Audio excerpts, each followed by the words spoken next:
그런데 우리가 이게 뭐냐? 생각해 보면은 성경에 있는 말씀대로 모든 것이 다 수고와 한숨뿐이다. 수고와 슬픔뿐이요. 시편 90편 10절에 우리의 연수가 70이요 강건하면 80이라도 그 연수의 자랑은 수고와 슬픔뿐이요 신속히 가니 우리가 그냥 날아가니이다. 왜 우리들의 인생은 이렇게 끊임없이 수고와 아픔뿐이냐? 왜 이렇게 수고가 계속되느냐? 그랬더니 그것이 어디서부터 시작됐냐 하니까 창세기 3장 16절에서 또 여자에게 이르시되 내가 네게 임신하는 고통을 크게 더하리니 네가 수고하고 자식을 낳을 것이며 너는 남편을 원하고 남편은 너를 다스릴 것이니라 하시고 아담에게 이르시되 네가 내 아내의 말을 듣고 내가 내게 먹지 말라는 나무의 열매를 먹었기 때문에 땅은 너로 말미암아 저주를 받고 너는 평생에 수고하여야 그 소산을 먹으리라. 내게 가시덤불과 엉겅퀴를 낼 것이라. 내가 먹을 것은 밭의 채소인즉 네가 흙으로 돌아갈 때까지 얼굴에 땀을 흘려야 먹을 것을 먹으리니 내가 그것에서 취함을 입었음이라. 너는 흙이니 흙으로 돌아갈 것이니라 하시니라. 우리가 그 하나님이 먹지 말란 선악과를 부부가 나눠 먹은 그 이유 때문에 우리가 여자는 남자보다 훨씬 불공평한 사회를 어쨌든 살게 됩니다. 이 애를 낳아야 된다든지 그 외에도 말할 수 없는 많은 불공평한 사회를 여자이기 때문에 살아야 되고요. 또 남편은 남편대로 땀을 흘려야지 먹고 살게 되고 결국은 늘 눈물 흘리고 살다가 결국 흙으로 다 돌아가게 되는데 뭐 그렇게 또 열심히 또 살면서 그렇게 아웅다웅 싸우면서 미워하고 또 그냥 사는지 모르겠습니다. 근데 우리가 이렇게 슬픈 인생을 살게 된 것은 하나님의 입장에서 볼 때는 니네들이 먹지 말란 선악과를 먹어서 그렇다. 어쨌든 그래요. 그래서 우리가 이 인생이 그렇게 순탄하지가 않습니다요. 늘 그렇게 어려운 운명을 우리는 걷고 있다는 거. 그러니까 우리들이 생각할 때 요 사업하면 잘 되겠지. 남들은 안 되지만 나는 될 거야. 이 학교 들어가면 나는 잘 될 거야. 라고 하는 생각을 현명한 사람은 버리셔요. 버리셔요. 왜냐하면 그것이 나를 행복으로 인도하는 길이 아니라는 거죠. 근데 우리는 자꾸 착각하기를 내가 요걸 바꿔보면 잘 될 거야. 요렇게 하면 잘 될 거야. 이렇게 되는데 그게 굉장히 어리석은 생각이다. 그런 거예요. 왜냐하면 어차피 운명은 결정되어 있어. 어떤 운명이냐? 여자는 임신하는 고통을 더하리니 네가 수고하고 자식을 낳고 또 자식을 낳으면 이쁠 것 같지만 그 자식으로 인하여서 그 당하는 그런 그 어려움과 눈물. 그래서 우리들의 운명은 결정되어 있어요. 결코 행복한 건 아니다. 결코 행복할 수는 없다. 우리들의 인생은. 그래서 고통, 아픔, 수고, 슬픔. 그러다가 조금 행복한 것 같아도 죽음까지 다 예고되어 있는 삶을 우리가 살다 보니까 행복한들 어느 순간에 가서는 또 장례 치르면서 누군가 나를 위해 울 거 아닙니까? 그래서 이 모든 슬픔과 아픔은 도저히 해결되지 않는 것들이죠. 그래서 울 수밖에 없는 일들로 계속되어지고 가득되어진 것이 인생이더라. 이걸 빨리 깨달아야 돼요. 이걸 못 깨달으니까 우리가 자꾸 시간을 낭비하는 거라고요.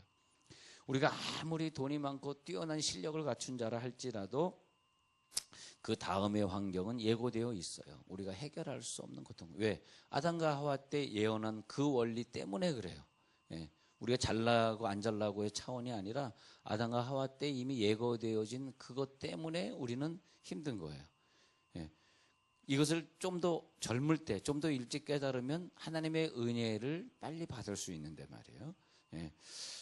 그래서 그것이 신속히 지나가는데 우리가 화살처럼 빨리 날아가니이다. 우리들의 인생이 화살처럼 빨리 날아가니이다. 그런데 우리들의 문제는 뭐냐면 어떻게 하면 울지 않을 수 있을까? 어떻게 하면 울 일이 없을까? 그렇게 생각하는 거죠. 자, 오늘 성경에 보니까 울고 있었습니다. 왜 울었냐 하니까 젊은 아들이 청년이 죽었어요. 젊은 아들이 죽었어요. 그래가지고 젊은 아들이 죽었는데 이 과부도 젊은 과부였던가 봐요. 그래가지고 울면서 가고 있는데 많은 사람들이 함께 울면서 그러면서 동행하고 있었습니다. 그리고 그 관을 중심으로 사람들이 쭉 가고 있었어요. 12절의 성문에 가까이 이르실 때 사람들이 한 죽은 자를 메고 나오니 이는 한 어머니의 독자요 그의 어머니는 과부라. 그 성에 많은 사람도 그와 함께 나오거늘. 이 과부가 생각이 나는 거예요. 그 청년이 죽었을 때의 엄마의 마음이 얼마나 아플까? 예? 얼마나 힘들까? 예. 우리들의 인생이 왜 이렇게 눈물이 많은지, 기도만 하면 그냥 웃음은 안 나오고 왜 이렇게 눈물이 많이 나오는지. 그저 기도만 하면 눈물이 앞을 가리고 내 맘에 근심 쌓일 때 위로하고 힘주시리 주 예수. 그러니까 우리들이 계속 눈물과 한숨인 세상을 살 수밖에 없기 때문에 눈물과 한숨을 살 수 있는 여지를 좀 만들지 말고 사시기 바랍니다. 어차피 눈물과 한숨인데 거기다가 또 눈물과 한숨이 겹칠 수밖에 없는 그런 여지를 만드는 걸 갖다 불신앙이래요. 불신앙. 응? 불신앙은 뭐냐? 자, 어차피 예정돼 있어요. 내 앞에 눈물과 한숨이라고 창세기 3장에 예정돼 있기 때문에 그 길을 갈 수밖에 없는데, 우리는 그런 속에서도 주님이 오셔서 우리의 관원에 손을 대시는 그런 역사를 기대해야 되는데, 우리들이 괜히 그냥 더 많은 슬픔을 맞이하려고 불신앙으로 산다. 그럼 불신앙으로 산다는 건 뭐예요? 주님께서 오셔서 내 관 같은 인생, 슬픔에 있는 인생에 손 대어 주시는 것을 부정하는 인생이 되는 거죠. 자, 오늘 성경에 보니까 나인성에 혼자 된 여인의 아들을 살리시는 장면입니다. 제가 나인성을 가봤습니다.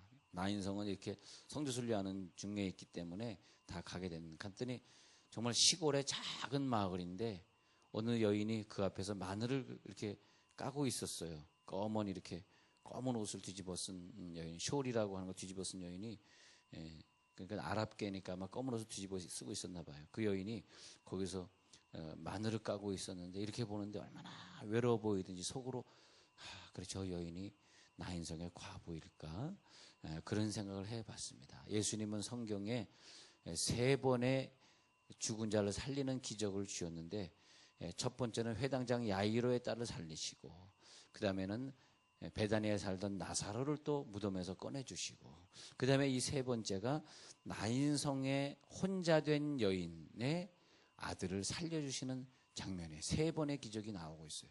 그 다음에 한 번 더 있어요. 한 번 더 있는 거 아세요? 예수님 한 번 더 살리는 기적이 있어요. 한번 생각 한번 해보세요. 언제게요? 네? 바로 오늘인 걸 믿으시기 바랍니다. 오늘 기적이 일어날지어다. 언제긴 언제야. 오늘이죠. 왜냐하면 이 죽은 자를 살린 기적은 너의 것이 아니라 내 것이 되어야 성경입니다. 이 기적은 오늘도 일어날 줄로 믿습니다. 그래서 여기 보면은 많은 사람들이 동행하고 있는데 12절에 죽은 자를 메고 오니 이는 한 어머니의 독자요 그의 어머니는 과부라. 그 성에 많은 사람도 그와 함께 나오거늘. 아마 이 과부가 유명한 과부였는지 많은 사람들이 함께 나와서 울고 있었습니다. 그런데 주께서 과부를 보시고 불쌍히 여기사 울지 말라 하시고, 이 눈물의 고통을 통해서 우리를 울지 않게 해줄 수 있는 사람이 누군가를 말하고 싶은 거예요. 제 말은. 누가 과연 이 미래의 슬픔을 감당해 줄 수 있는가? 사람이 감당해 줄 수 있겠는가? 내 식구가, 내 부모가, 내 사람이, 내 직장이, 이 나라가 내 슬픔을 감당해 줄 수 있겠는가? 그 고통 속에 수많은 사람들이 울면서 관을 끼고, 그리고 그 죽음의 길로 무덤을 향해서 몰려가고 있는데 어떤 소리가 들렸으니, 그것이 무슨 소리냐 하니까 울지 말라. 할렐루야. 울지 말라의 음성을 듣고 승리하시기를 바랍니다. 너는 지금 울지 말라. 아니, 우리를 울지 말라고 할 자가 누가 있어? 아니, 장례에서도 다 울고 있는데 울지 말라 그러면 이상한 사람이지, 그 정상적인 사람입니까? 그런데 그분이 오더니 울지 말라. 하늘에서 내려오는 음성, 우리를 울지 않게 할 수 있는 진정한 행복, 여러분 예수님밖에 없음을 꼭 믿으시기 바랍니다. 왜 우리가 예수님 방법으로 살지 않고 세상의 방법으로 가다가 또 울어야 되는 상황을 만나야 되냐는 거예요. 근데 예수님이 오셔서 울지 말라. 그것을 가리켜서 뭐라 그러냐? 믿음이다. 왜 믿음이냐 하면은 지금 성경은 우리 지난번에 제가 요한복음 9장을 봤었는데 소경이 눈을 감았다 이거예요. 눈을 감았어. 눈을 감았기 때문에 소경은 누구를 찾아갈 수 있는 그런 상황이 아니에요. 그 소경이 눈을 감고 있는 상황입니다.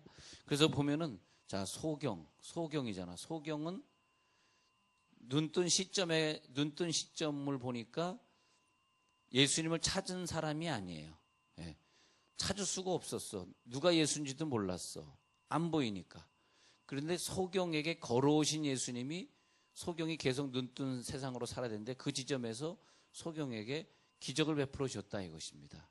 예수님이 걸어오셔서 소경에게 아무 노력도 하지 않는 소경. 그래서 이 구원을 가리켜서 우리는 은혜다 말하는 거예요. 은혜다. 할렐루야. 우리가 예수를 찾을 때 누가 와서 나를 전도했냐 이거예요. 저 같은 사람은 모태신앙이니까 내가 뭐 그 기독교 집안에서 태어나고 싶어서 태어났냐 이거예요. 그렇잖아요. 그러니까 우리들이 은혜를 받았다라고 하는 것은 전적으로 주님이 나에게 걸어오셨다.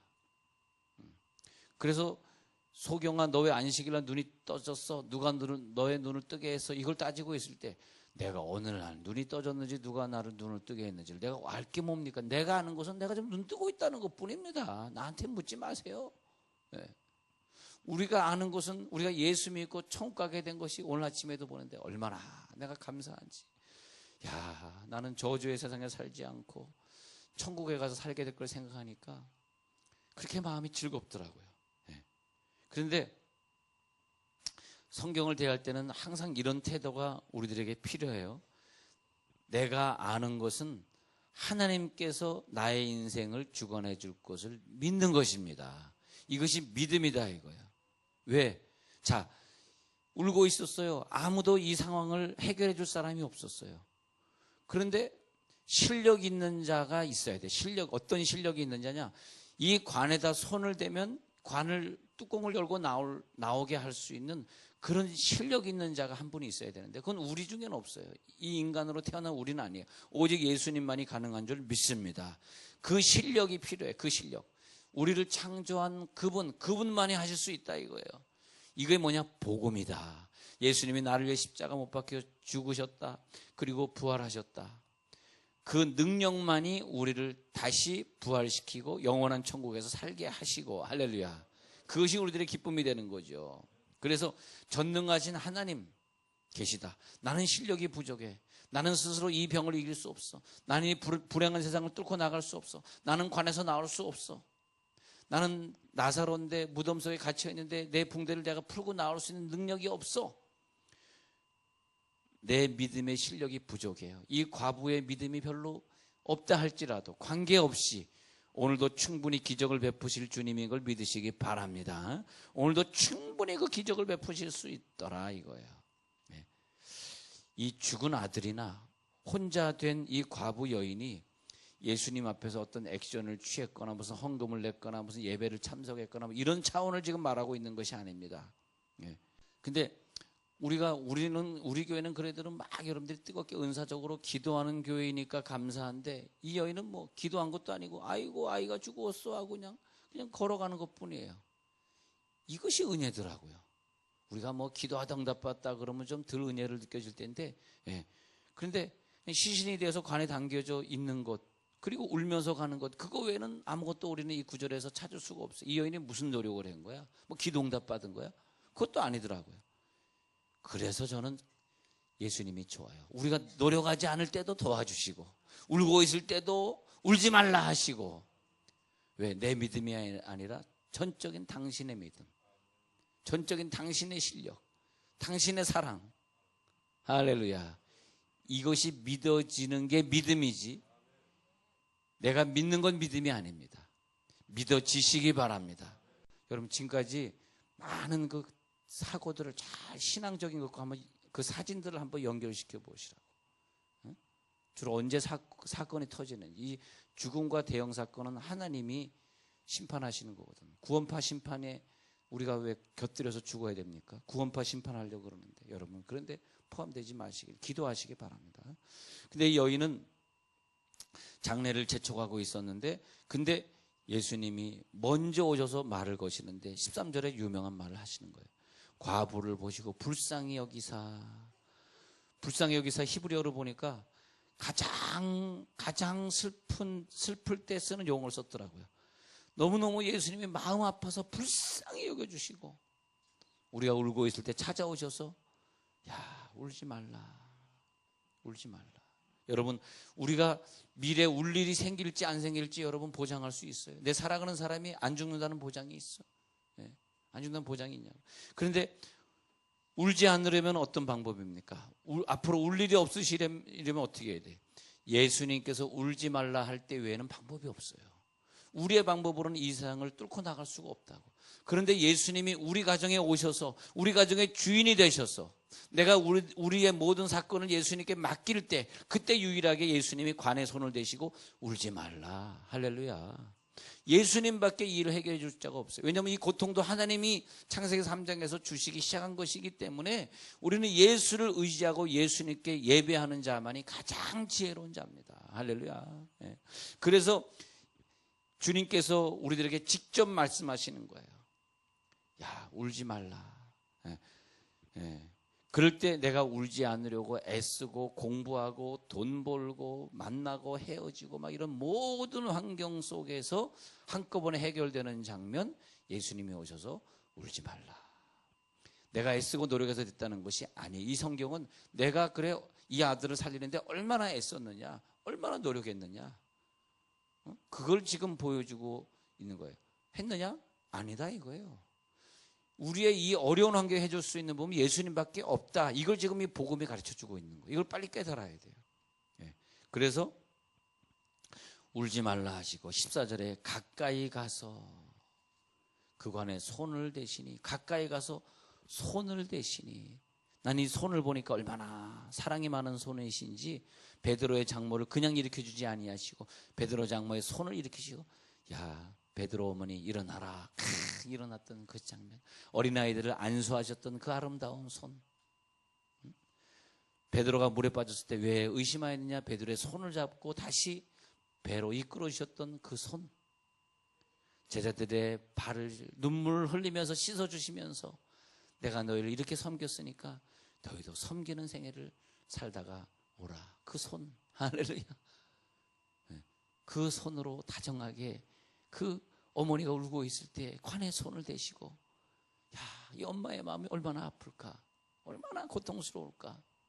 특히 이 보면은 성경에 보면 예수님은 이 여자분들의 그런 위로자가 된 것 같아요. 여자는 태어날 때부터 불공평하게 태어나. 여러분 남자 되신 분들은 여자들이 불공평한 인생을 살고 있다는 걸 늘 기억하시고, 그렇잖아요. 직장을 가더라도 남자 위주고, 목회를 하더라도 전부 남자들이 목회하지, 여자가 목회하는 사람 몇 사람이나 있어요.